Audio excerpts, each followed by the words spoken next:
Donald Trump is having a terrible day, which also means so are the MAGA hosts at the Fox propaganda network, who are in shambles right now because one of the most important states in this race, North Carolina, just got that much more difficult for Donald Trump to win. And that is because of the breaking news story coming out today about the Republican nominee for governor in North Carolina, Mark Robinson, in some disgusting and shockingly disgraceful posts that he made online that are resurfacing, that are coming out, and that will bring Donald Trump down in this election with Mark Robinson, who is already a controversial candidate. And of course, MAGA was trying to run away from that, but someone who won't let them, who always makes sure the truth is spoken, is Jessica Tarlov, and she did exactly that on Fox today. She could tell that her MAGA co-hosts were panicking, and so she went in on them and off on Mark Robinson and Donald Trump. And I want to check all of that out. But before we do, if I could quickly ask you to leave a like on this video and hit that subscribe button if you haven't already. And like I said, MAGA trying to run away from this Mark Robinson story. And so they decided to bring up the Teamsters not endorsing Kamala Harris to try to distract from this. And Jessica did a great job shutting that down. So let's check out that clip before she gets to Mark Robinson. All right, Jessica, Joe Biden is one of the most pro-union presidents that we've ever had. How is it that Kamala has not been able to benefit and that the Teamsters have actually turned from her?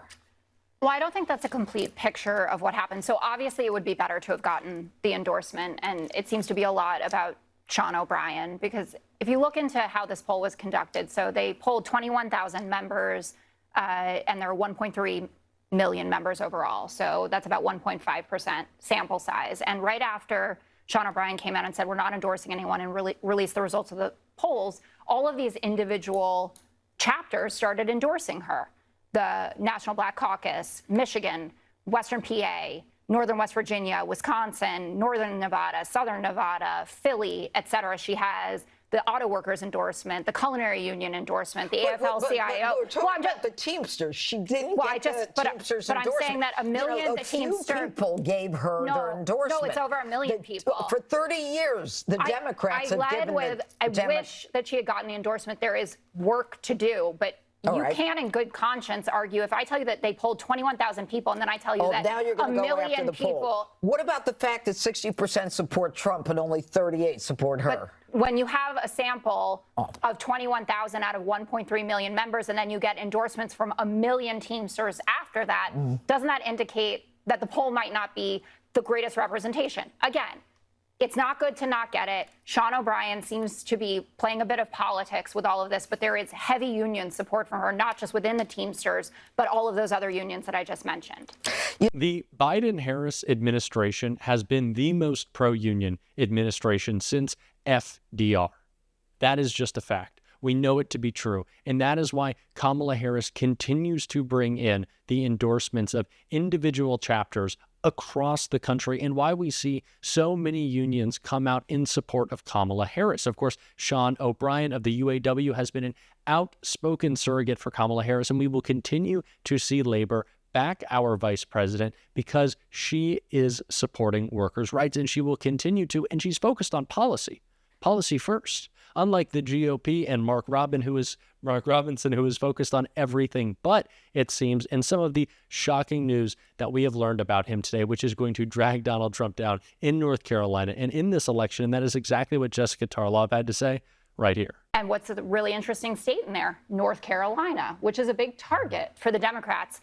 And we just found out an hour ago that the lieutenant governor there, Mark Robinson, who's running for governor, Never heard of him. Who Donald Trump called Martin Luther King on steroids, posted on a porn forum called Nude Africa that he's a black Nazi, expressed support for reinstating slavery, and detailed his sexual arousal from memories of peeping on women in public gyms. And he still fantasizes about it. He also has an Ashley Madison account. How dare you kink shame?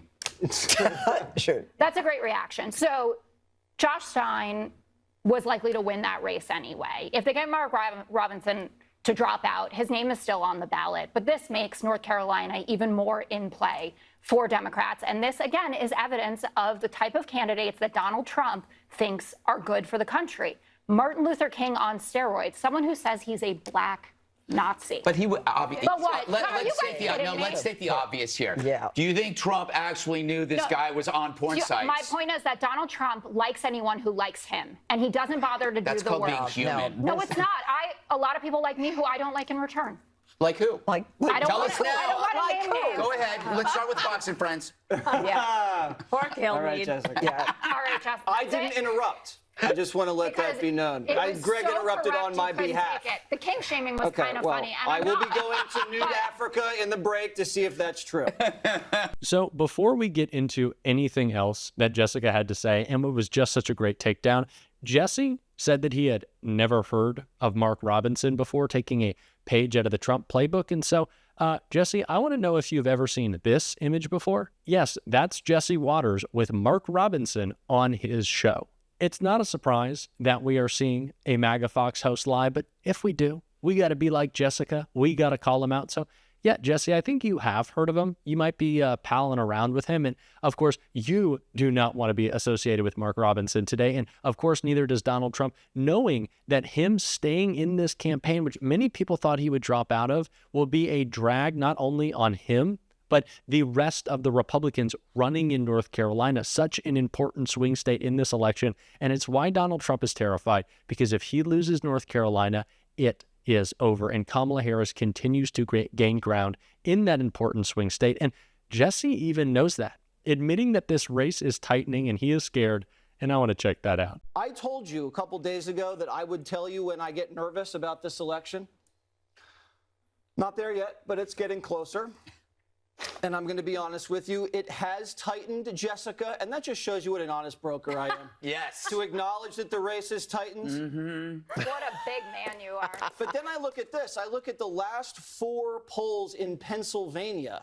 Donald Trump is either winning or tied. Where's New York Times? I look at the last 4. When Donald Trump has lost Fox, when his personal propaganda outlet is admitting this race is getting tight, and it's not getting tight, it's actually opening up for Kamala Harris. Talk about the race opening up. North Carolina was a state that not a lot of people thought would even be in play in this election, and now we are moving away from it being competitive to potentially a state where Kamala Harris is taking the lead, and this Mark Robinson story has a lot to do with that. And so Jesse knows this race is tightening in the same way last week that the MAGA Fox host couldn't even deny that Donald Trump got mopped in that debate. They are absolutely panicking right now. And that's why they're trying to distract. That's why they're trying to talk about anything but the truth or policy, because that is, of course, the job of the Fox propaganda outlet. That is what they do. Just like the MAGA Republicans in Congress, they are trying to create stories to distract. And it's not just Jessica Tarlov speaking the truth today, calling out MAGA. Jared Moskowitz did such a great job doing just that, calling out James Comer in front of Congress. I absolutely love it. Let's take a look. But, you know, the name of this committee today is Failures and Incompetencies. So let's talk about the big Knish, right? The chairman's failed impeachment. Let's remember, we misplaced an informant over a year ago, couldn't find him, didn't know where he went. Another informant was indicted for providing false information that came from Russian intelligence.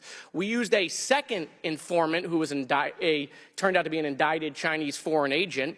And to top it off, the chairman was like, who could we find to make it even better? Maybe we can get someone to testify from prison, which actually we did here on Zoom. Here is the chairman's 300-page book report on impeachment.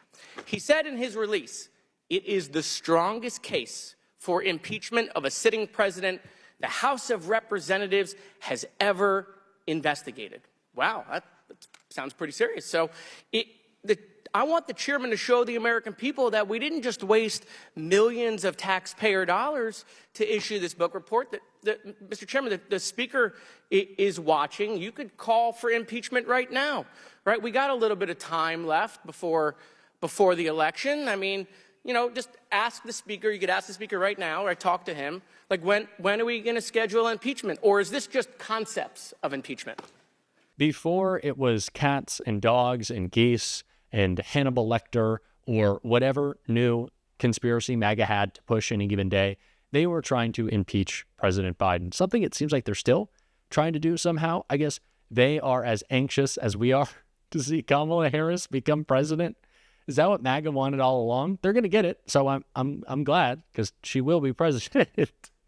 But again, this just goes to show all the Republicans can do is not get anything done. They can't build a bridge literally or figuratively in Congress. All they can do is complain, whine, and try to distract. It's the only thing they're good for. They don't want to work. They don't want to benefit our country in any way. They just want to complain and cast blame. That's it. But we have a better alternative, and that's Kamala Harris and Tim Walz, and we're going to be talking about that every single day on this show. And so if you want to support the work we're doing, as always, you can hit that subscribe button and leave a like on this video. And if you stuck around to the end, say hello in the comments, drop a blue heart. I'd love to thank you for your support. And until next time, I'll see you soon.